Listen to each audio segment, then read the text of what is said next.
this is just terrible. I mean, the people who built this app are going to have massive liability because, gosh, I hate to even say this, but if this app succeeded in what it was doing, then people would have written reviews about the people they thought were the most dangerous.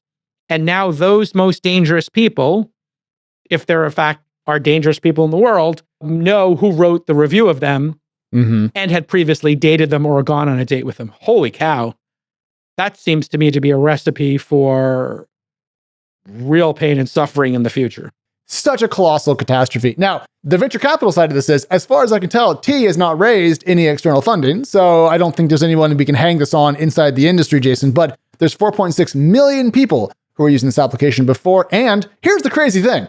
I thought it was going to fall off the ratings or rankings because clearly it's not a well-run company. It was still ranked number 2 this morning, right behind ChatGPT on the American iOS App Store. Wow. This Week in Startups is brought to you by OpenPhone. Create business phone numbers for you and your team that work through an app on your smartphone or desktop. Twist listeners can get an extra 20% off any plan for your first 6 months at openphone.com/twist. Vanta. Compliance and security shouldn't be a deal breaker for startups to win new business. Vanta makes it easy for companies to get a SOC 2 report fast. Get $1,000 off for a limited time at vanta.com/twist. And Vouched. Turn your AI infrastructure into production-grade software with Know Your Agent from Vouched. Check it out yourself at vouched.id/twist. Trust for agents that's built for builders like you. All right, everybody, welcome back to This Week in Startups. I'm your host, Jason Calacanis. We have with us Lon Harris and Alex Wilhelm. How you doing, gentlemen? Did you have a good weekend? Yeah, really good weekend. All right, It's Monday. There's a lot to do. I'm in the Austin headquarters, back from Washington, D.C., New York, Singapore, San Francisco. A whirlwind trip. It's just been crazy. And now I'm going to Park City for the KPMG annual retreat. I give my yearly predictions. Alex, I think, did you work with me on it last year? I helped make that presentation for you, yeah. Thank you. Yeah, so we're doing it again. It seems like it's going to become a yearly tradition. A lot of stuff going on in entertainment. So I asked Lon to come today to talk about that. If you're listening to us live, we're going to have the Launch Accelerator. Some of you know I run an accelerator where we put $125,000 into 10, 12 companies. We work with them for 14 weeks on their pitch. We introduce them to hundreds of investors. And then we work with them on product market fit, building their team, and really understanding their customers deeper. We've done 34 cohorts of this accelerator over the past, I would say, decade or so. We've had a unicorn come out of it. We've had many companies worth hundreds of millions, and we are currently getting over 20,000 applications for funding. You can always apply for funding from Launch, my investment company, at launch.co/apply. If you want to watch this demo day, it'll be live on the This Week in Startups YouTube channel, and you can go to launch.co/live to watch it live. And maybe we'll release it as a special episode of This Week in Startups as well. Cool. Lots to get to today. We got that T app. Sports leagues are investing. Man. Yeah. Yeah, we're going to spill the tea on the T app. The sports leagues are investing. Ramp is looking to raise at 21. Anthropic, 150 billion. Of course, we have to talk about Astronomer and Gwyneth Paltrow, and Tesla launched their new diner. Just a lot going on. So much. But let's start with the media stuff, Lon. I guess this Sydney Sweeney thing, you and I, Lon, as Gen Xers, have been hanging out on TikTok. So now we DM TikTok each buddies. other. Yeah. We had a little DM. streak. TikTok keeps track of how often you talk to your friends. And we were on, you and I have a pretty strong backdoor TikTok streak. Yeah. Yes. And one of the things I saw was last week, Sydney Sweeney started doing an ad campaign for American Eagle jeans. Now, this is important, Alex, because it's a publicly traded company. So you'll give us the publicly traded angle. Lon, as our culture and media representative. Sure.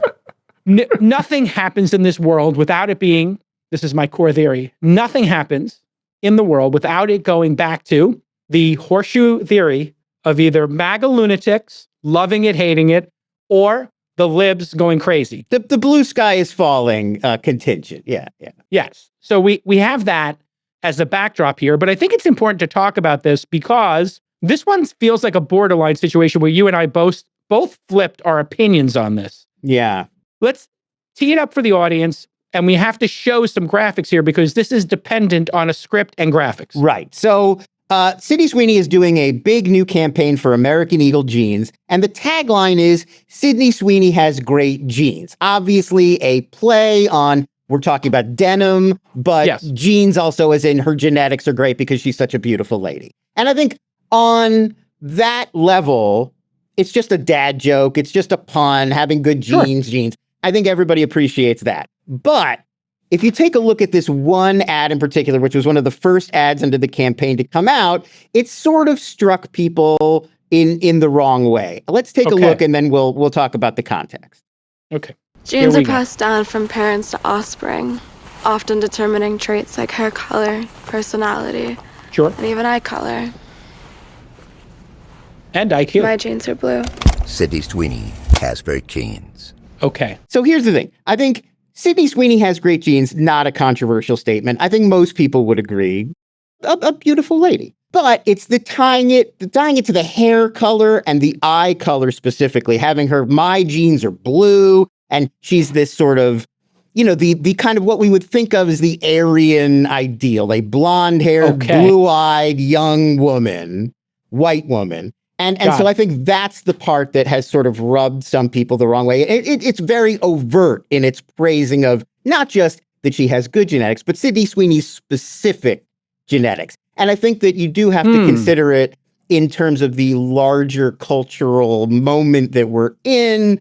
There's a lot of anti-immigrant sentiment. There's a lot of pushback against wokeness. There's all of this stuff about race. I think if you did...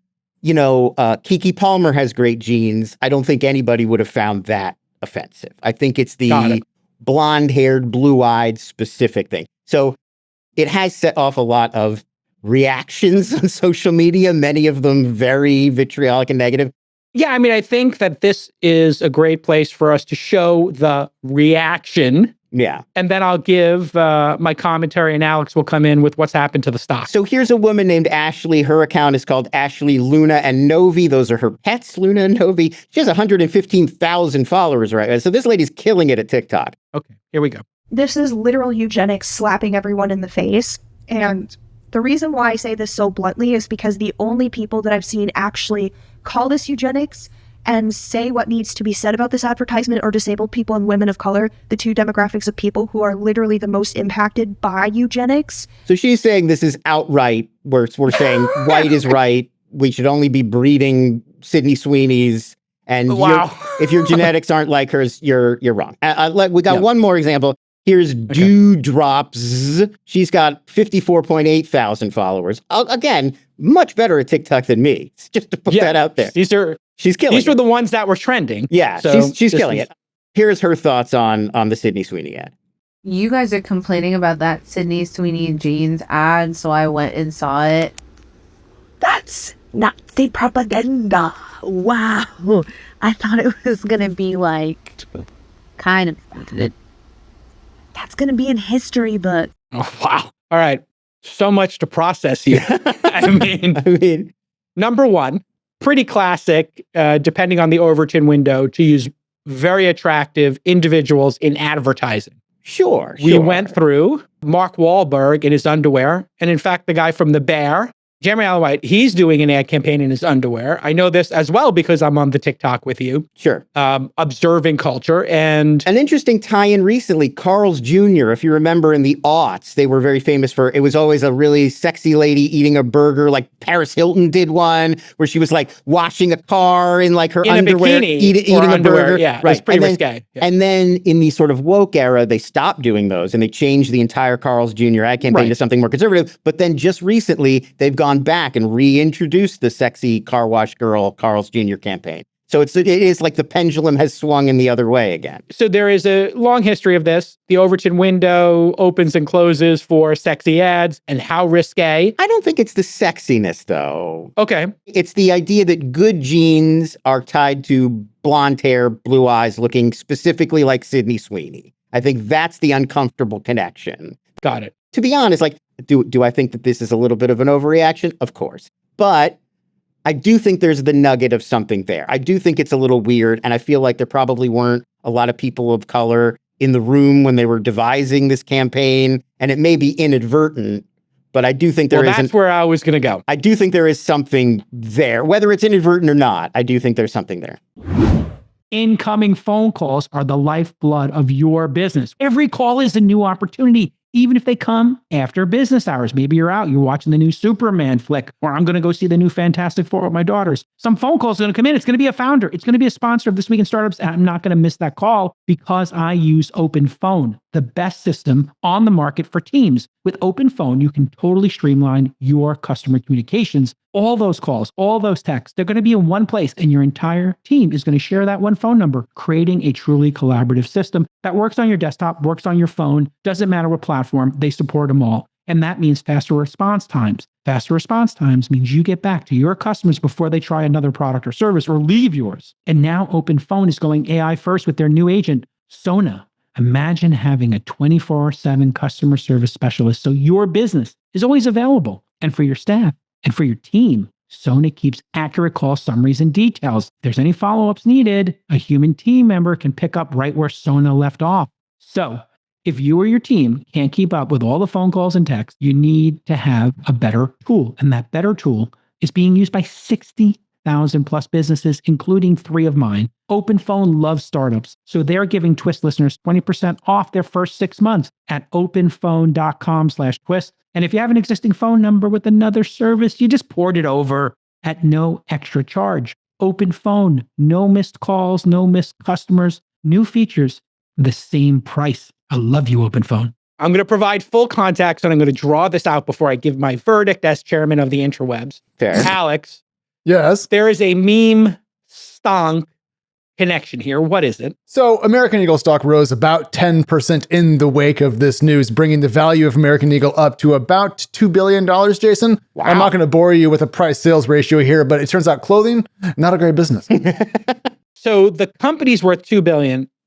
Based on what you've told me, back of envelope, they added roughly $200 million in market cap by hiring Sydney Sweeney. I wonder how much of that Sydney Sweeney got. Like, it can't have been not enough. Probably like a $10, $15 million deal. I will tell you, the meme stock companies, I know this firsthand, are very interested in giving RSUs, restricted stock units. I know this personally, because now, as you guys know, I am podcast famous because of All In, not just This Week in Startups, where I do my duty to follow my passion for technology and startups.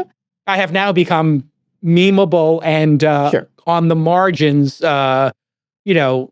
famous in the same way a reality TV star. Having known you for 20 years now, I have seen it. It is notably, markedly different. People used to recognize you, but now people recognize you all over them. Yeah, it's a little different. So I can uniquely comment on this. I bet you they gave her $10 million in RSUs for this and $10 million in cash, $5 million in cash. I need to know the exact details of her deal. Yeah, I'd love to know the Sydney Sweeney American Eagle deal for sure. Because Sydney Sweeney should have launched her own jean company. She has been doing these collabs. She did a soap that was a little bit risque as well. Was it Dr. Squench? One of those like premium soap companies where, they were selling a soap made with bath water that Sydney Sweeney had used. Okay, so I've got to give a lot of verdicts here.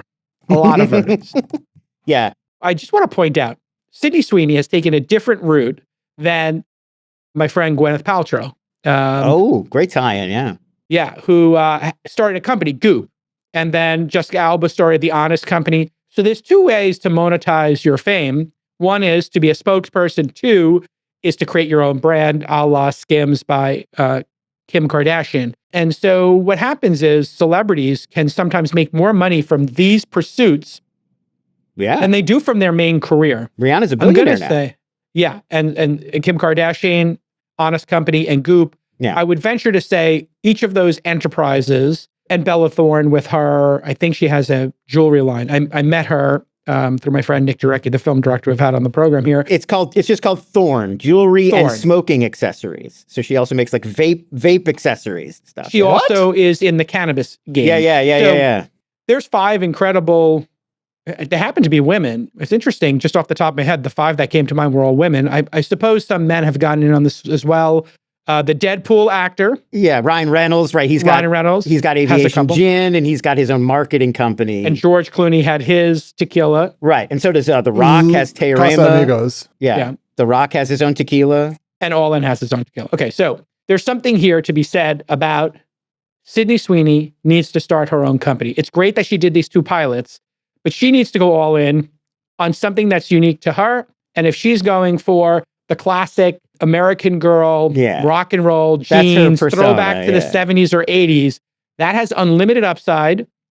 She should probably start a car company for a sports car, like to compete with Corvette, or her own jean company or some kind of clothing company. She does have this cultural cachet that like almost no one else of her generation has, like very specifically her and that like Americana vibe. But the reason is because she leans into it. She's actually made a determined effort to lean in to being this generation's Farrah Fawcett or whatever it is, or Mark Wahlberg. It doesn't have to do with gender, by the way, which didn't come up in all this.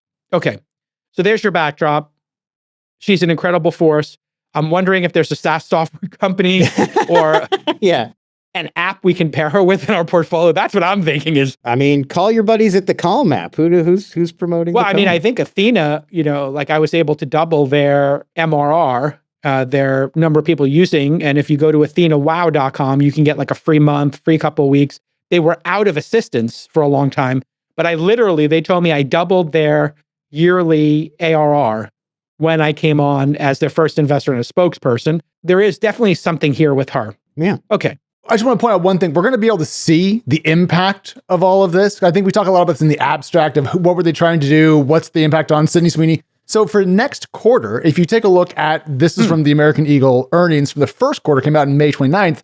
They were expecting revenue to fall 5%, comparable sales down 3%, erosion in gross margin, for example. So what I'm curious about is when the numbers come, when the chips fall, what impact does Sydney Sweeney have? Because clearly, this is the first time I believe we've discussed consumer apparel brands on the show. Maybe. So it's got the people talking.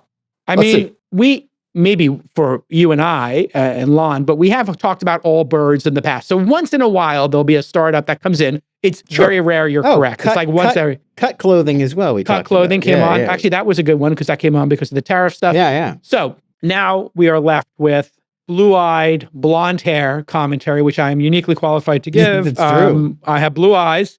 I have dirty blonde hair. I had very blonde hair when I was younger. It's gotten dirty blonde now in my older years. The ad campaigns I saw with the play on word of jeans is her leaning into, hey, I have this incredible aesthetic, therefore no harm, no foul. It's playful. It's funny. There are jeans.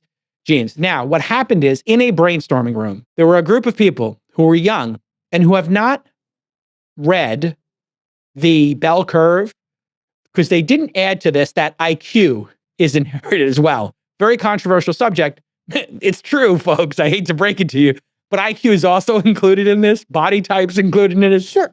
Yeah. Don't blame Abe. You can blame Darwin. You can read the IQ. It turns out IQ and the bell curve and all that is so de minimis, it doesn't matter. It's like less than 1% of IQ is determined by genes, according to countless discussions between Sam Harris and the author of the bell curve and however people want to weaponize that data.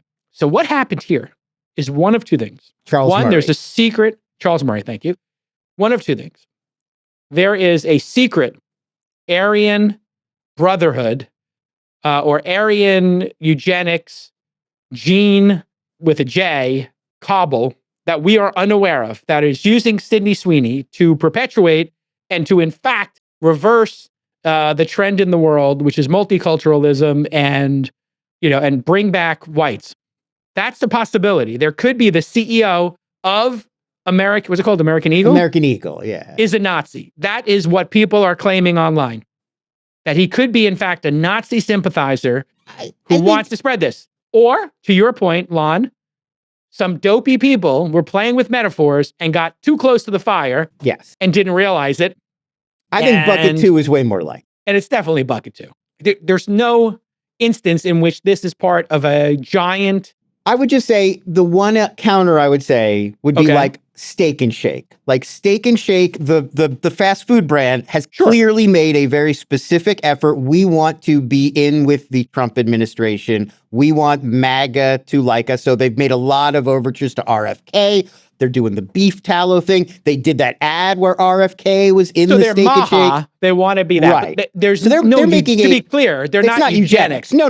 I'm saying they're making, as a company, they've made a specific, like, we want to align with MAHA and the Trump administration. Yeah, okay, fine. Yeah, so you just want to be on the winning team, and you want to get rid of seed oils. Right. Love all that. Is it theoretically possible that somebody named American Eagle was like, we would also like to align with MAGA? No.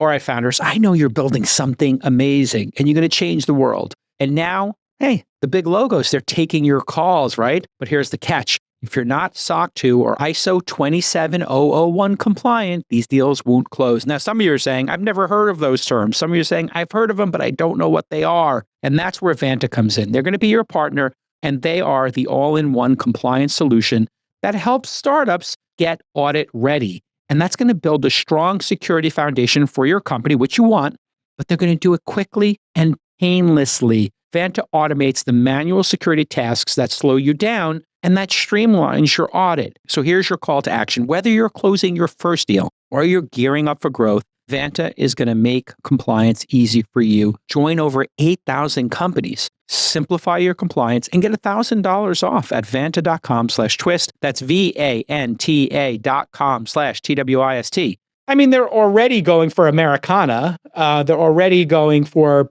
people probably in red states.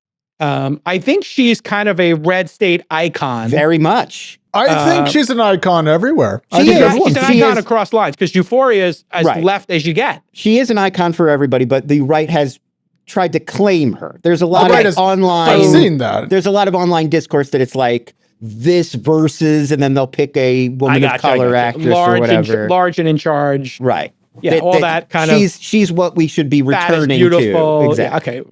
Oh, none of it matters. This is just a dopey marketing campaign on the margins. A brilliant marketing campaign, and then some dopey kids. I don't think they intentionally dog whistled. I think they maybe were playing with it, and they're just not sophisticated enough to know how it would be interpreted. Yeah, I think that is the most likely one. You think so too? Yeah. And Alex, what's your take? Alex, what's your take? I think this was people being silly and not realizing the current context. So yeah, I'm with you guys on this. But I do want to point out there's the impact of it. So for example, I joke that we're talking about it, so they won. But here's Google Trends for American Eagle, and they're about to set at least a multi-year high in total search interest. So this is huge. Yeah. I'm always a little skeptical. Like, is that going to really pay off and like they're going to sell a lot more jeans? Like maybe. That's why I pulled the numbers. Let's get a poly market going here.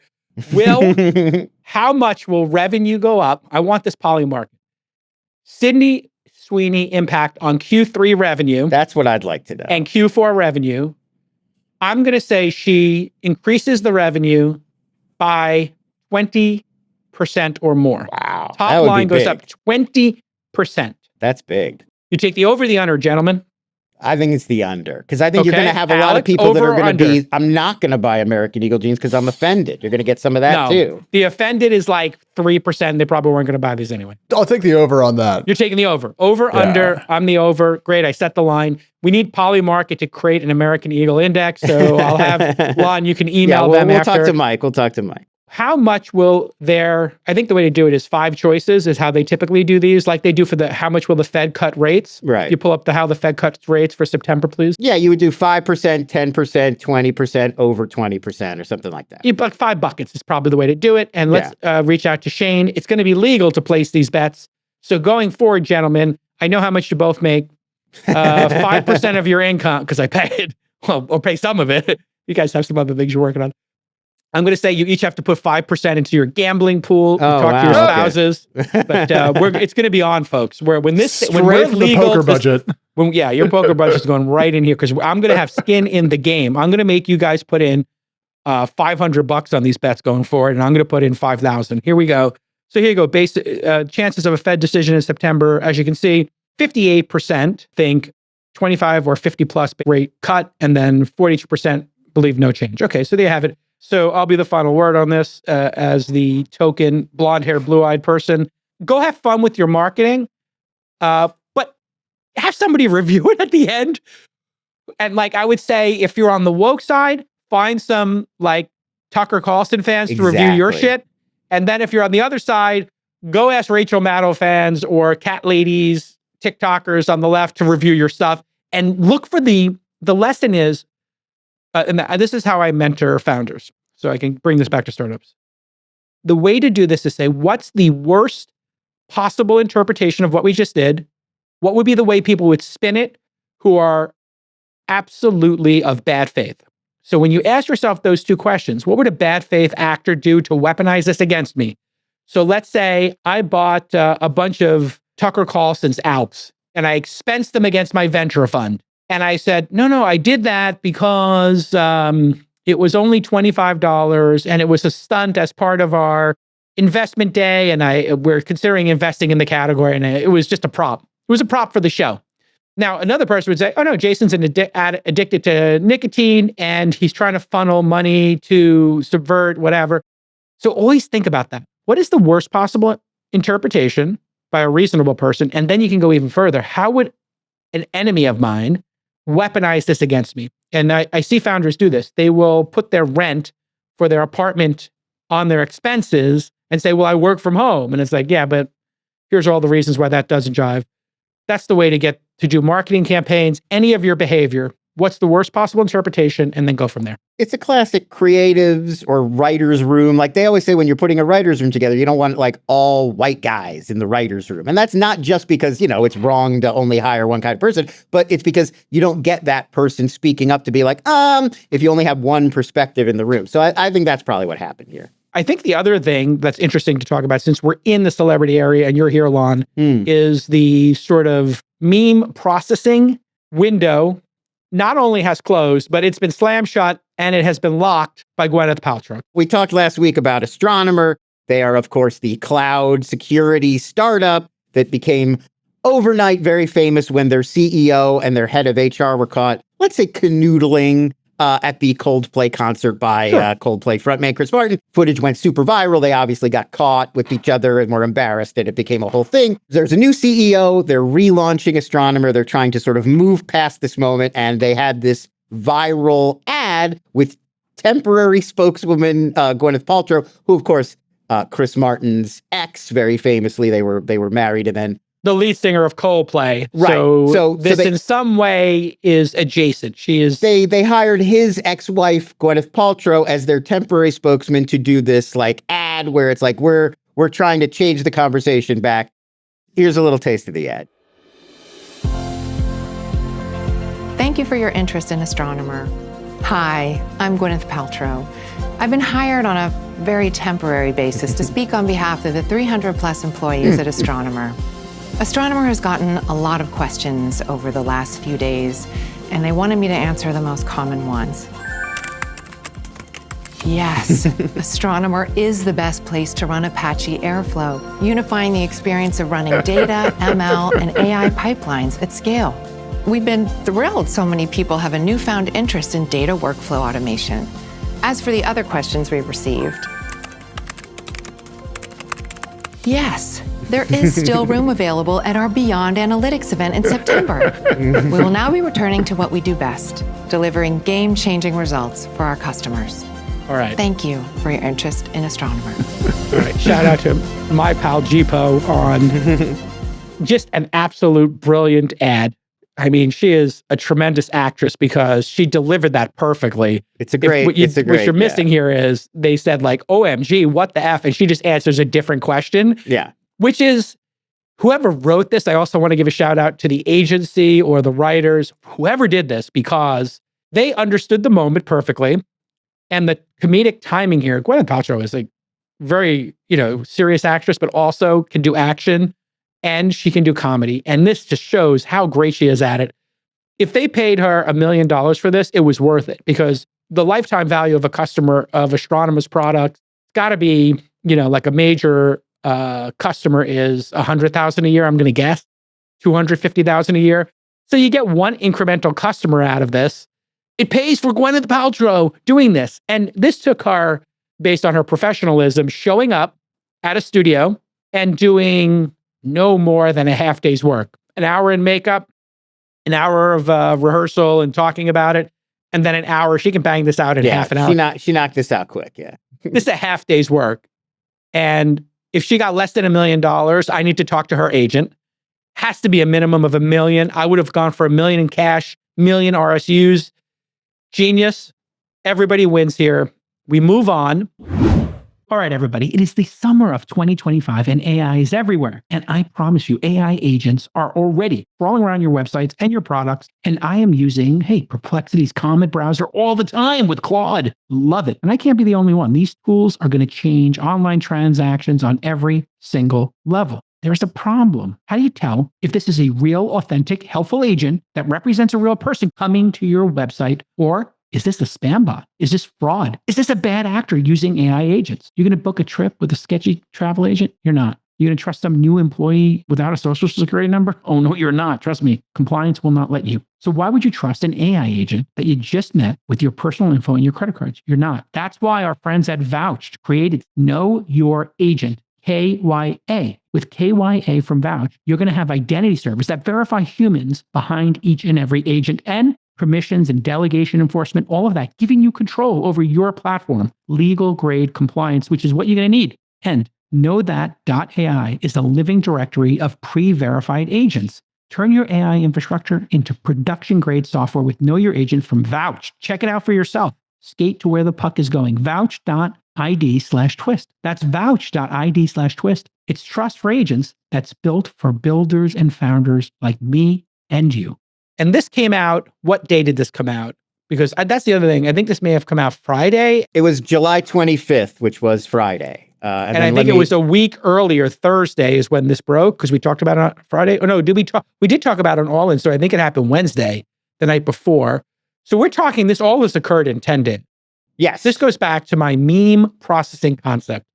In our society, these moments, when they do hit, we process them so quickly that not only did we get to the memes happening same day, same hour, people had memes up in the same hour. Yeah, it was July 16th was the concert. Okay, so the total, we're here on the 28th. Nine days after the concert, this Astronomer ad with Gwyneth Paltrow was posted. Which means they recorded it 2 days earlier on the 7 days. Yeah, so they recorded it within a week of the original incident. Which means they came up with the idea 4 days after. 5th day, they pitched her. 6th day, they got her to agree. 7th day, they taped it. 9th day, they released it. Yeah, something like that. And here we are 12 days later. I just want to give it just complete, utter shout out to the board of Astronomer. Obviously, the management was a disaster for doing what they did. Just total entitlement, ridiculousness, the HR person. But we can have some grace. We can all move on. Let them, their biggest mistake, or one of their biggest mistakes in their lives in all likelihood, was captured and seen by hundreds of millions of people. But we're done with it. We move on, everybody. That is an interesting point, that I think this ad, more than almost anything I can remember from recent sort of viral history, really did succeed at shifting the entire conversation. There was a story over this weekend that sort of started to break out, and I don't want to cast aspersions. We don't have to dig into it. There were more stories about the Astronomer CEO and possibly other women, other allegations that maybe this was not an isolated incident, but those did not break out. Those did not go viral because everybody was talking about the Gwyneth Paltrow ad. And so, that's true success. They shut down the other viral angles and made themselves the center of the story, which came over the top. Not easy to do. They understood the meme cycle. This is all meme processing, folks. Alex, your thoughts? Yeah, so two things. One, 36 million views on X. That's a simply insane number that we should underscore. Yeah. So if they paid $1 million, they're paying, 3 cents a view, whatever. It's cheap. Also, I gotta ask, who hired this CEO guy? Doesn't seem to be a very good leader. I'm looking at their cap table here. I'm like, was it Bain? Was it Insight? Someone should have had better personnel choices. Well, I mean, here's what you'll learn in business. I've learned this certainly over years. Some of these individuals, these hired gun CEOs, I don't know this one, so I'm not talking about him. I'm just talking in general. You build a career. You basically don't have people around you who can tell you the truth. Like, the Mad King kind of syndrome. The king has no clothes. Yeah. And so that is something that happens. People become entitled, and then they become risk takers, and risk takers in business succeed. Therefore, they get these jobs. And then, you would expect that they would do risk-taking in other aspects of their lives, including they'll go heli-skiing, they'll do scuba diving. Richard Branson's whole career with this, like, I'm going to balloon across the Atlantic, look it up. He was like involved in all these kind of crazy pursuits. Stunts, yeah. Stunts, but, they're just thrill seekers. So it's thrilling to, be an entrepreneur, be a CEO. It's thrilling to do action sports and Mark Zuckerberg and fighting sports, for example. MMA. Right. Yeah. That one feels premeditated, PR constructed. Is there a way, anyway, if we were to think outside the box here, for that CEO or that HR person to do what Astronomer did? So let's just let that sink in. The HR person who had an affair with their CEO, apparently, allegedly, I could put some things on there because who knows what was going on there. Could have just been the Heimlich maneuver misinterpreted. Could have been choking on a chicken wing. It's very unlikely, but it's a chance. I'm just trying to give the people the benefit of the doubt. Is there a company she could go work for, like Delete Me? There's a company called Delete Me. I hear their ads. What I had. That's my best one. You need to, sometimes you make a mistake and it ranks high on your search results. That's why I use Delete Me to delete my name from databases. I think there's always a way, like you can always come back if you're clever enough, if you give it enough time, if you're smart enough about how you do it. I think there's always a second. People love that. They love a redemption story. They love a comeback. But you gotta give me a specific. I got such a great one for this guy. I have the next CEO role for this guy. Okay, there you go. I was thinking, what's that? Ashley Madison. Perfect. Bingo. You got it. Yeah, that's the obvious layup. He becomes CEO of Ashley Madison and says, "Listen, don't be like me." Yeah, you don't need to go to a Coldplay concert. Go to Ashley Madison. Yeah. I don't know. All right, before we let you go, Lon, what's going on with this IMAX AI thing? Yeah, I thought this was really interesting. There's also, I noticed Netflix admitted they're going to start using AI as well. They already have. Netflix actually, during their previous earnings report, Ted Sarandos said, we didn't say it at the time, but there is an Argentine sci-fi show called The Eternaut, El Eternaut. And in one episode, they used AI to help create this visual effect of a building. It's like a parking structure collapsing. That was made with the help of Runway AI software at the time. They put it in the show. Nobody noticed or said anything. And now they've gone back and said, okay, we've already done it. But it's now part of the Netflix production pipeline. What does that mean to you as a creative and fan of cinema? I mean, I think it's important to draw some distinctions. I think when people think about using AI to make a movie, they're picturing me going to ChatGPT and saying, make a movie about minions. And then it goes bloop, bloop, bloop, and it makes one. That's not what this is. This is people who are already using a lot of different computer animation, computer design, modeling technology to make all of these visual effects. And then they found an AI app that works well in that workflow to help make things faster and quicker and cheaper. So whereas you might have needed an animator to spend days creating the wireframe for this parking structure and then animating it collapsing, a program can do that much quicker and easier. Alex. Lon, do you want me to play the clip we had pulled the other day? Yeah, if you have it up. Oh, I'd love that. Yeah. Here's the clip from The Eternaut that I believe is, they didn't specify this is my best guess, but I'm 99% sure I found the right clip. Oh, there's no sound. I'm sorry. It's okay. We're seeing a person, there's a building. And it's the parking structure collapses, some cars fall off. That appears to have been the shot that they're talking about. It looks fake. I mean, it definitely does not look practical. The motion looks fake. It's either computer animated or AI. I think it's a mix of AI. It looks like incredibly bad CGI. But, I think for some of these schlocky movies they put out, I'm not saying this one is a schlocky movie, but I never heard of it. Sounds like a schlocky movie. Well, it's a series. It's from Argentina. But it actually stars Ricardo Darín, who's one of the big Argentine film stars. So it's a notable show from Argentina.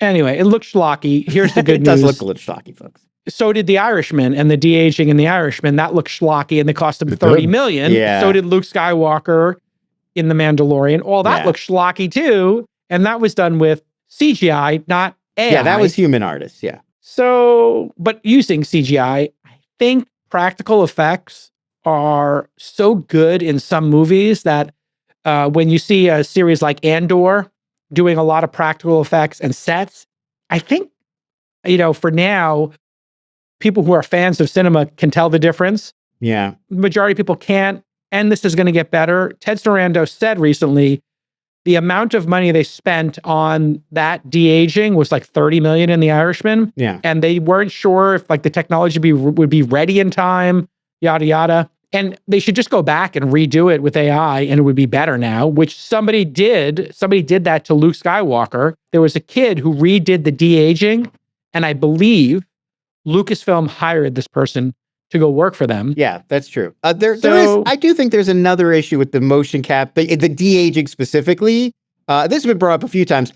They can't de-age the way an old person moves. It's still 70-something De Niro, and they're animating over him. But a 70-year-old man doesn't walk like a 25-year-old man. Like that. Yeah. And so your eye is picking up on all of these details. And even though, the face looks 20, you're like, that's not a 20-year-old. It's the same thing people were saying.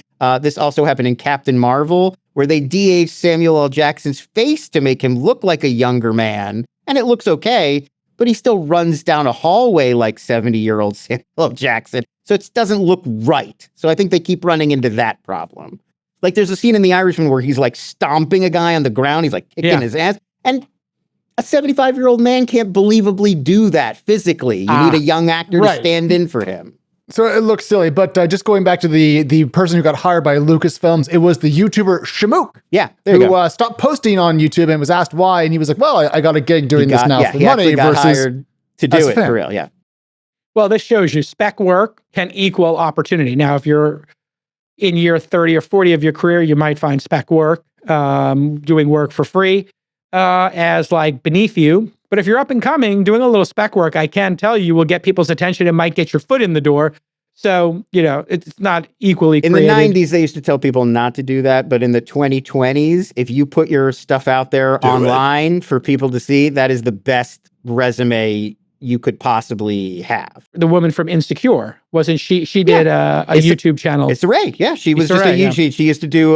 She had her own YouTube channel for years. Diary of an insecure black lady or something like that. Something like that. Yeah. It was kind of like the rough version. It was an early version of Insecure. And then I was going to say Dan Trachtenberg. He was a YouTuber. He used to host geeky shows, and then he made a short film based on those video games, Portal. He's the guy that's now running the Predator franchise. He just made that animated. What? He just made the Predator animated show for Hulu. He's making the movie now with Elle Fanning. So and they found him on YouTube. Well, and what's interesting about that one is they've decided to join the worlds officially of Predator and Alien. And Alien. Yeah, so, she's a Weyland-Yutani synthetic in the new one. Yeah, Weyland is the company that went out to look for the aliens and owns all the spaceships and does all the terraforming and whatever. So now they specifically, I saw the Weyland logo. I feel like Trachtenberg is getting us back to Alien versus Predator. That's where this ends. We're going to do a new Alien versus Predator franchise. Love it. Speaking of Runway AI, that same company that helped Netflix make the Eternaut scene that we just watched, they are teaming with IMAX to host commercial screenings of some of these short films from their AI film festival. Every year, they host a film festival. They bring in real people from the film industry to judge. So this year, the 10 finalists from the festival are going to screen at 10 different IMAX theaters across the country from August 17th to the 20th in New York, LA, San Francisco, Chicago, Seattle. So these films are much like that scene from the Eternaut. They're not necessarily entirely AI generated. It wasn't just like a guy wrote a prompt and then the AI made this. They're AI assisted. So these animators are using AI as part of their workflow. But we do have a clip of the highlight reel from some of these films. I wonder how people in the industry feel about this. My Lord. Well, we could talk about it. There's some mixed reactions. Wasn't that the space was wrong. Our way of seeing it had never been right. But I can assure you, she's still in one place. At first, we thought it was a glitch. Then it moved. So there you go. I mean, it looks like back in the day, there was a computer graphics conference that used to do these kind of short things. I forgot the name of the very famous computer graphics confab every year. It was like Comdex or CES, but only for computer graphics. And this is when the computer... SIGGRAPH, thank you. So SIGGRAPH used to do this all the time. People were up in arms about SIGGRAPH in Hollywood because, hey, the people doing Star Wars or Blade Runner, they were building those sets. So all those set designers were like, we're going to be out of a job. And Yeah, probably they are. Yeah. A lot of them are. Yeah. But there was a whole group of people at Industrial Light and Magic who were building CGI to replace the people at LucasArts who had made the miniatures. And it was like this, I think the prequels were the moment in which, Lucas said, yeah, we're done here. We're not going to make miniatures of the Millennium Falcon. It's all going to be CGI, for better or worse. I think for worse in many cases. So what's the reaction in Hollywood? There's a real divide. You've got a lot of people now that have started coming around and embracing it more. Like Natasha Lyonne, the actress from Poker Face, and she's doing it. She's directing an AI project now, and a lot of people were up in arms and upset with her. And she explained that for her, it was a question of the ethics of the AI itself. So she connected with a company where their AI model is not trained on any copywritten material. And so it's like, here's an ethical way to do it. So for her, that satisfied her sort of objections. And so now she's on board. And Justine Bateman, I think, had a similar one where it's like, AI's got to check these boxes before we can use it. Okay. But there is another side, too, that is just it's anti-human, it's anti-creative, it's anti-art, and we should just reject AI entirely. Did the same reaction happen in Hollywood? Maybe it's a question for producer Claude. When Disney started doing animated films, was there a similar reaction from actors then of, oh, you're going to just make animated films and people are going to stop going to... I mean, yes. I think the better comparison would be sound. Like when the sound era was new and movies you first started, it really did put a lot of people, either they didn't sound right, they couldn't sing, they had accents. Like a lot of those people did lose their acting jobs in favor of people who had better voices and could make talkies better. So we did lose a lot of silent actors when the talkie era came around. And this is a constant thing that happens every generation in Hollywood. Like the technology changes, the process changes, and we need different kinds of people and different kinds of artists. And so I do think there is some of that going on. Yes. I think that the objections make sense when you're talking about the AI doing the creative roles. I don't think AI is going to write a screenplay. I don't think AI is going to direct a film. But can AI make this one segment that we're working on look better, or make this animated effect slicker or sleeker, or do it faster and cheaper and have it look the same? Absolutely. All right, let's get back to our tech docket here. We'll drop Lon off. Everybody follow x.com/Lons, Lons. I'll see you guys later. What do we got going on here with, I guess, the T app? I think that's the biggest news, yeah? So the T app, Jason, is an application that hit the top of the iOS App Store, which is a big accomplishment. It dethroned ChatGPT for a couple of days. And the T app was designed to let women run background checks, share notes, essentially kind of like the talk you might have in your living room about people you've been dating, but in a centralized location. And they had a data breach, Jason is probably the right word. They left some information unsecured, and so people could just access it. So it wasn't a hack per se, but a breach, I think is fair. They didn't encrypt the driver's licenses, pictures, and reviews of former dates or boyfriends that women were leaving in this app. So this is incredibly damaging on multiple vectors. Number one, a person's driver's license and their photo being released in a hack opens them up to subsequent hacks. Yep. And if that person had posted about somebody they dated who they felt was dangerous, let's say, in the worst circumstance. Yep. If that's true, and that person was dangerous, well, then you've just let a dangerous person know that you wrote a review of them that you thought was anonymous. Yes. Now, additionally, just before we go into the more detail, please, if you wrote that in a vindictive way because your ex-boyfriend dumped you or your ex-partner, I think this was specifically women talking about men. I don't think this was gender neutral, right? Am I correct? This was women talking about men. It was quote for the FBI girlies who like to do their research. Got it. Is that literally the tagline for the FBI girlies who want to do the research? It was research? either FBI or CIA girlies. I was on the site earlier. Great. So it was literally women warning other women about guys who they dated or reviewing guys they dated. I guess I heard on another podcast or another news report that you gave a red flag or a green flag to people. Very good. But yes, it was FBI girlies with an emoji, according to the tforwomen.com website. Okay, so these type of apps have always been super, super polarizing.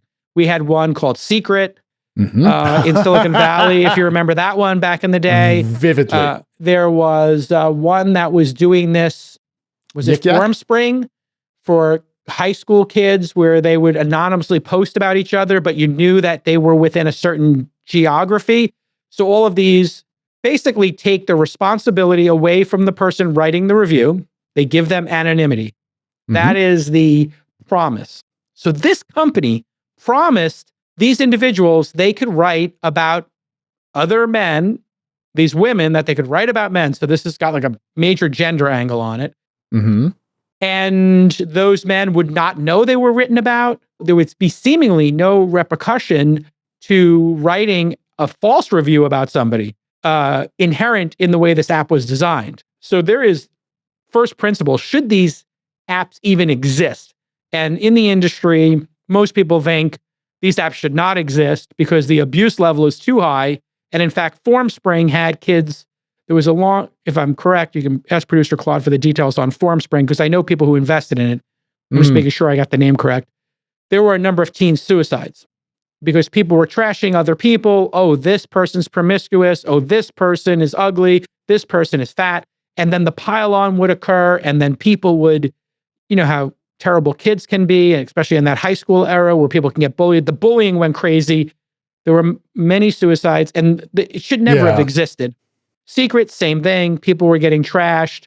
And then it would use your phone book as the vector, Alex. So it would look in your phone book and say, okay, here's 10 people, here's their phone books. They each had each other in them in some permutation, right? So let's say we take 100 people, and those 100 people all share a couple of phone numbers together. It would make a social graph out of that group of people, knowing they were either 1 or 2 steps away from each other, and then you would trash people, and it would go in a feed to that group. It's incredibly scary what can happen in these apps. The repercussions are all bad, even if you start with good intent. But then, is my understanding correct that this was a vibe-coded app? And so it was done? That is not clear to me. This is an application that's been built for several years, Jason. So the company was founded, I think, way before the vibe coding era. So I think people wanted to say, here's an app that had a huge, obvious, glaring security flaw. Ergo, it's vibe coded. Therefore, it doesn't seem to be the case. So it's just incompetent people built this, apparently. It appears to be sheer incompetence, yes. Yeah. I mean, holy cow. This is just terrible. I mean, the people who built this app are going to have massive liability because, gosh, I hate to even say this, but if this app succeeded in what it was doing, you know, then people would have written reviews about the people they thought were the most dangerous. And now those most dangerous people, if there in fact are dangerous people in the world, know who wrote the review of them and had previously dated them or gone on a date with them. Holy cow. That seems to me to be a recipe for real pain and suffering in the future. It's pretty bad. So there were about 13,000 selfies that featured a photo identification, like a driver's license, Jason. And the one thing that really stuck in a lot of people's craw here is that the company says when you use it now, we will delete your information. Once we verify that you're a woman, we'll get rid of it. We don't need to have that. So what were they doing here? Well, as it turns out, this was older data that was being held onto for legal reasons. I don't know exactly what those were, but they were required to retain some data. Okay, fair enough. But if you're going to, apparently, allegedly, or apparently, or perhaps, I'll give a bunch of disclaimers. Perhaps they lied to the customers who thought they would have that photo deleted. It was a one-time photo verification. Yes. If I was a person that knew that the application promised today that it deletes information, I would presume that my information from 2023 or whatever was deleted. Such a colossal catastrophe. Now, the venture capital side of this is, as far as I can tell, T has not raised any external funding. So I don't think there's anyone we can hang this on inside the industry, Jason, but there's 4.6 million people who are using this application before. And here's the crazy thing. I thought it was going to fall off the rankings because clearly it's not a well-run company. It was still ranked number 2 this morning, right behind ChatGPT on the American iOS App I think Store. that's a lot of drive-by people going and checking out what the excitement is all about. I'm going to go ahead and just say this. I think the App Store should ban these apps. Anonymous apps like this, I think the danger is too high. If I'm Apple, I would just say no. Now, of course, you could go to a web browser and still run it there. But I think, this company has got serious incompetence, apparently, because none of this was encrypted. None of this was tested. And then this also, if it is an app, isn't the role of Apple and this app store to probe and test these apps, especially the top ones? So I think this should be a wake-up call for everybody. You cannot trust any of your information with anybody. I mean, when I go through this, the new thing at security at the airports, where they, even if you're a Clear member, you still go through and they take your picture, and then it says they're going to delete the picture, and the picture is just taken to compare to your driver's license. So I don't know how that software works or when that got introduced. Maybe it was a year or two ago I started to see it, and now it's every time. Look in the camera, take a picture. And if you go overseas, many countries, not only do they take your picture, they're taking your thumbprint, they're taking your fingerprints. Like, all this information is getting hacked. All this information is owned by, pick a 3-letter agency, Mossad, CIA, MI6, whatever the Chinese Central Intelligence Agency. All this stuff is hacked. So this is a complete disaster. I don't know why anybody would want to build an app like this. Well, I mean, it was clearly popular. I mean, so being very crass about this, it had product market fit, Jason. I mean, the reason they built it is because, the backstory is the CEO, who's a man, his mother had a really hard time dating, and he saw the problems that she went through with people that were catfishing or not sharing criminal backgrounds and such. So he built this as a way to be like, hey, look, I'm going to help women be safer. And that did very well. It was growing incredibly quickly before it blew up. I don't doubt there's a market for it. I don't doubt there's a good business in there that will make money because you can charge for this and that people want it. I just think the risk of trashing people who, have no idea they're being trashed, have no recourse, anonymity at scale, and, that becomes the issue. It's one thing if people are chit-chatting at lunch or brunch about people they're dating, or there's even like a Signal group or whatever, a group chat, and people are like, yeah, I dated that guy, he was a little weird, or I dated that girl, she was a little weird, or maybe you should know about this. Like, I get that. That has always existed in the world. But building something at scale makes it distinctly different. And I just wonder, should these things exist? Who's building these? I don't buy this intent, I'm doing this with good intent. I think people are doing these kind of apps because they want to make money. And I think if you talk to Formspring, Secret, other people who've done anonymous apps where people get to review each other, it always ends in pain, suffering, suicides, and just really bad outcomes that you just have to learn from the past. There's no way to do this type of app without it resulting in bullying, pain and suffering, and then in this case, I guess a hack of epic proportions. Pretty terrible. Do you think that anonymity itself is something that we should clamp down on, or just anonymity in these particular pools that are aimed at sharing information about one cohort of folks?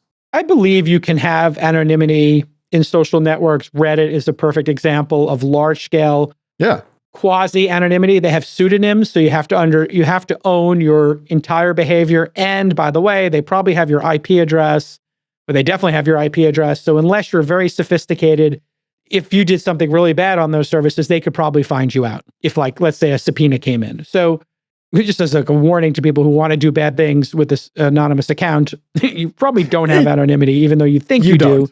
You don't. You'd have to be a pretty sophisticated person doing really sophisticated IP work and, your MAC address and cell phone towers. I mean, there's so many ways and vectors to try to fingerprint somebody, as well as fingerprinting their speech patterns and the terms they use, because people have outed anonymous accounts at scale by just looking at how they speak, right? There was a couple of famous Twitter accounts back in the day that people analyzed, and they were under pseudonyms. But I think at scale, I don't like it personally. I'd rather people own their words. I don't like, as an example, I got into it with Kane Koa the Great on Twitter, if you know that account. It's like a MAGA type right-leaning news account. And I was like, who are you? Why do you keep, stealing clips from All In? Why do you keep linking to me, mentioning me? Who are you? What's your motivation? Are you like a Russian bot or whatever? And then people got like, oh, you're trying to dox the person. And I was like, no, doxing is when you give somebody's address. And Kane Koa reached out to me and said, like, I have security concerns, my parents, whatever. And I was like, okay, fine, but just to be clear, I never said dox you. I just said, who are you? And then these accounts can get to 1 million people, have a ton of followers, and nobody knows. Is that a Russian account? Is that a compromised account? Who is the person? What is their motivation? And so I don't know how many followers Kane Koa has now, but it's a lot. And 1.1 million. Yeah, don't go dox him and say you did it because I said it. I was just wondering, who is this person? Why do they have all this time every day? And now those people can also monetize their existence. So now you've got an anonymous account making money. Is it a North Korean, farm that's doing this? And so be careful, folks. I prefer to live in a world where people own their words. I do believe that whistleblowers should be able to leak stuff, but I think these permanent at-scale accounts or systems of providing mass anonymity and mass aggregation, I think these things are very dangerous. I don't like living in that world. That doesn't mean I don't think there should be some pocket cases of anonymity. I just choose to interact differently in those environments. So as you know, on X, Twitter, in my replies, 9 out of 10 or 95 out of 100, 99 out of 100 tweets I do, I have the comments limited to my paid subscribers, and I donate that money to charity. So I personally just would rather live in a world with more ownership of words. Yeah, I was just thinking about that because my online accounts are very boring. My Reddit username is Alex Wilhelm. My Club WPT Gold poker username is Alex Wilhelm. And my friend was making fun of me. He's like, why are you using your name? And I'm like, I don't know. It's who I am. Like, that's literally how I go through the world. It's me. So I mean, in a poker's another interesting one. I don't think anybody cares playing poker with people in a tournament online, what their idea is. But then when money's at stake, you do have verification because then you could have collusion. And then you also have, is it legal in that country? Sure. So there's an example of there were people who would have rings of 10 accounts. They would all join a poker tournament. They would be studying every player, looking for their exploits, and then sharing them amongst the 10 people. Then as you get down to, let's say, 5 of those 10 people make it to the final 3 tables, that means statistically there's 2 at each table, in all likelihood, which means they could tell each other their cards, which means they have a massive advantage, and they could then bully somebody. So you go in with aces, I've got jacks, the other person has 7, 8. We probably wouldn't individually call your all in, but collectively we could say, well, jacks plus 7, 8 suited. If you put those 2 hands together, they have a 30% chance each. Therefore, they're 60-40. You would go all in versus what you would assume would be aces, the person putting their life on the line. So even more reason to really think about this question, but what a disaster. Oh my Lord. What a disaster. I do want to point out, we asked producer Claude to pull some other examples of startups that have had data breaches. And there were just more last year, Jason, than I anticipated. So there was Mentalify in March of 2024, Anthropic in January of 24, Evolve Bank, that was May of 24, Trello, January 24. And so there's just more of these than I think is reasonable. So if you are a startup, I think the lesson here, speaking for the founders out there, make sure that as you think about your cloud infra and who's going to host your compute and storage, also pay as much attention to your cybersecurity posture. And the code. You just have to. I mean, this was an example of not just basically encrypting stuff. So it felt like according to what I read, they were able to just download the entire folder where all this data was, and it wasn't encrypted. So this was barely a hack. I mean, it was, and then the nature of the service you're running also increases the importance of this. So I think Ashley Madison, or one of those dating apps in the early days, got hacked. And what got hacked was the email registrations. So then people were like, oh, what's my spouse's email? Let me see if they're on whatever this service is. And I remember in our industry, people were like, oh, I just put in 20 names of high profile people in our industry, and they found 1 or 2 people from our industry who were in there. And then they were like, oh no, I was looking at that for my memory research purposes. For research purposes, because I was going to invest, or I was going to write a story about it as a journalist. So there you have it, folks. You gotta have an excuse. I mean, I was watching a Sydney Sweeney ad on my work computer on repeat today, making sure the volume was correct. So, you never know where you're going to end up. Absolutely. In 2025. I guess this IPO of Figma is pretty critical for us to talk about. Yeah. Absolutely enormous. So, Jason, you've talked so much about the distribution dire straits, the lack of liquidity, venture capitalists struggling to return cash to their LPs. What's going to happen to venture? Well, Figma is here to save the day. The good news is that Figma has raised its IPO price range, Jason, from 25 to 28 to 30 to 32, which means that this design unicorn, this amazing business that was built by Dylan and backed by companies like Kleiner Perkins and many other venture capitalists, is going to debut at, we think right now, roughly an $18.6 billion valuation at the midpoint of its raised range. A big day for Figma, a big day for venture capitalists. This is bullish as hell. I love it, Jason. The new valuation, 18.6. The price that was going to be paid by Adobe was 20.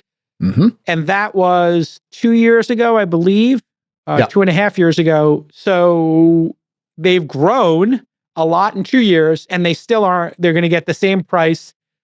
So another way to look at that is if you owned, $1 million worth of Adobe, you could have gotten that money out 2 years ago, put it into the index funds, and been up 10% a year for 2 years, and you would have 1.2 and change. It's great that they're almost back to that peak valuation. When big companies buy a private company, they do have to pay a premium on the valuation. So if Adobe did want to go back and try to buy Figma in the public markets and make them an offer, it would have to be 20 or 30% more than their public market valuation. So, they would have to pay probably $25 billion. $250,000 in revenue means $1 billion a year. And so, this is 20 times or 18.6 times yearly price to sales ratio. That's very juicy. Very juicy. Very juicy. So not sure if this is expensive or not. Still growing at 40%, you said? Yeah, I think it was about 41% in the second quarter. They have preliminary numbers, Jason, because they haven't quite finished their books. But I got to say, the first range seemed cheap. I wrote that down. I said, guys, I think this is light. It's going to go up. It did. I think right now it's kind of fairly priced based on fundamentals. But how much have we spent talking about the meme stock era, Jason? So I think retail's going to retail. I don't know, though, if we should say, Figma had a 30% day one pop because the GameStop folks got a hold of it. Therefore, it should have been valued at a higher point in its IPO. But that's a long-running discussion in VCs about leaving money on the table when it comes to public offerings. Yeah, but it's a great day. The good news is I know there's a lot of VCs and LPs who are going to benefit from this. Last year, when I gave that KPMG talk, I talked about the distribution dire straits and what would happen, and that this was all because of Lina Khan, or largely because of Lina Khan. And sure enough, here we are. IPOs, we had Circle, CoreWeave, eToro, Figma. When is Figma going to go out? I don't know if we have a date yet, but I just want to underscore your point, Jason, really quickly. This is some math that I ran. This was at $28 per share, but just taking a look at the share counts from Index, Greylock, Kleiner, and Sequoia, it was between $1 billion and $1.8 billion in essentially money they're going to earn from this IPO. Now, take these numbers, amp them up, to $30 to $32 a share, and they're even higher. Huge amounts of money. I mean, you've got 4 firms that are going to distribute $1 to $2 billion to their LPs. That is unbelievable and great for the industry. Yes. All right. I want to talk about something that Paul Graham said, because I think this is important for students who are thinking about getting into the entrepreneurship game. And Paul Graham had a very interesting and counterintuitive point, Jason. He said, don't drop out of college to start or work for a startup. There will be other and probably better startup opportunities, but you can't get your college years back. Now, in the industry, I would say, in technology, there's a fascination with people who drop out of Stanford and Harvard and go out to found companies and such.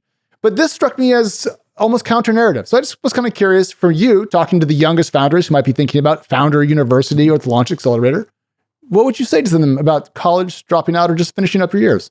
Well, it's a good question. As a parent and a softie, which Paul Graham is, I think this is like a softie, like, you only live once, and college could be so much fun, and et cetera.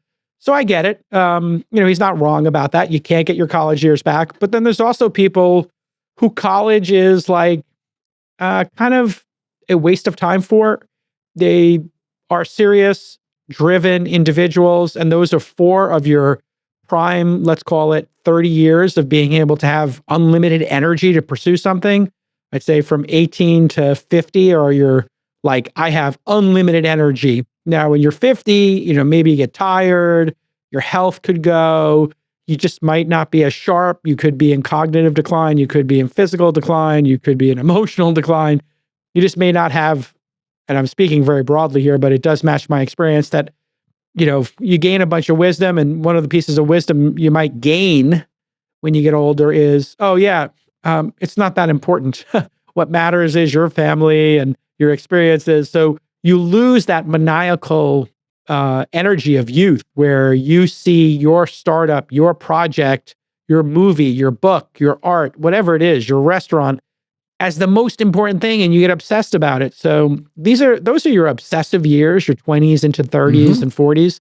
If you feel obsessed by something and you have to go do it, I have no problem with you dropping out of college. If you don't have something you feel particularly obsessed with, dropping out of college to join a startup is what he's saying here is the key part of it. But actually, he does say to start or work for startups. I would say to start a startup, I have no problem with you dropping out. I think it's a great idea. You'll learn more from starting a company than from working on a startup. To work at a startup, I probably wouldn't unless it was something incredibly unique in the world that was breaking out, i.e., you're Zuckerberg's roommate, he's dropping out, he got $500K from Peter Thiel, and you're going to go with him to pursue that? Yeah, go do that. So yeah, that's how I feel about it. I see Keith Raboy is like, Thiel Fellows would probably disagree. Paul makes a good point. Well, the Thiel Fellowship gives you that money to pursue a project, but they don't take equity, and it's not like you don't have to do a startup. You could just do a project, right? Yeah, the Thiel Fellowship is just a different way to approach, I think, the college era of your life, which is here's some time to go explore intellectual curiosities, broaden your horizons, try some stuff. It's not go raise venture capital and try to build the next Palantir. Yeah. I mean, I have to say the Thiel Fellows is looking like one of these crazy ideas that I think really paid off for Peter Thiel with a huge chip stack giving, I don't know how many people have gone through the Thiel Fellowship. It's a good question for producer Claude, but he's been doing that for 15 years, I think. And if he's been doing it for 15 years and 100 people went through it every year at 100,000 each, and he did 10 million a year for 15 years, that's 150 million. I think there's an investment in there or two that he made subsequent with those individuals. And I don't know if it was 100 people each year or 25, but whatever the numbers is, I think the math actually maths out. So producer Claude says there's 313 total Thiel Fellows, and at your math for the cost, Jason added in the time value of money, all he has to do is get one early shot at a unicorn and the math works out. It's actually not that expensive from that perspective. Not at all. I mean, which is Paul Graham's business as well, and mine to a certain extent, with Founder University and Launch Accelerator. So if it's an extraordinary idea and you feel like you need to pursue it, drop out. If it's an extraordinary company with an extraordinary founder and you feel the need to join it, okay to drop out. If you don't have a great idea, why drop out? You might as well just keep gaining your skills. And to Paul's point, yeah, you can enjoy college. There's nothing wrong with enjoying college. People are different though. Founders are mutants. And so the way you have to say this is, if you're a mutant, should you join the X-Men? Yes. If you're not a mutant, should you join the X-Men? Well, you're not qualified to, so yeah, stay in college. The people who are actual mutants, they basically start building companies in college. I went to college at night because I wanted to build things during the day. I was building my magazines during the day, working and going to college. So mutants are mutants. They're going to use their mutant powers. You can't hold them back. For civilians, humans, mortals, yeah, stay in college, sure.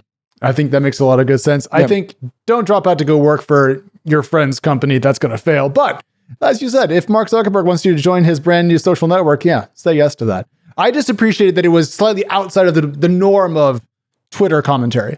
Yeah. All right, everybody. This has been another amazing episode. thisweekinstartups.com/docket to read the docket. And we'll see you all tomorrow. Bye-bye.